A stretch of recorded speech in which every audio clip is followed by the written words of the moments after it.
હાલો friends, Navratri અને ઉપવાસ એ પણ એક કબજિયાત અને પાઇલ્સની સાથે ડાયરેક્ટલી ઇનડાયરેક્ટલી જોડાયેલા છે. આજે જાણીએ ઉપવાસ કરવાથી કબજિયાત કેમ થાય.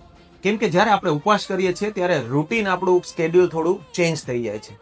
એ સિવાય આ ઉપવાસમાં આપણે ફાઈબરનું જે પ્રમાણ છે એ ઓછું થઈ જાય છે, એટલે મળ બંધાવવાની પ્રક્રિયા પણ ઓછી થઈ જાય છે.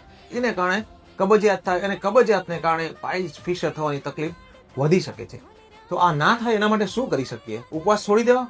ના, આ ધાર્મિક આસ્થામાં જરાય ચેન્જ કરવાની જરૂર નથી. પરંતુ ઉપવાસ દરમિયાન પાણી ખૂબ પીવાનું, ફ્રૂટ્સ ફળ વધારે ખાવાના, અને કોઈ એવા બીજા જે એક ટાઈમ જ્યારે ખોરાક ખાઓ છો ત્યારે બી ફાઈબર વાળો ખોરાક વધારે ખાવાનો. આટલું ધ્યાન રાખો અને માતાજીની આરાધનામાં મગન રહો અને સ્વસ્થ રહો.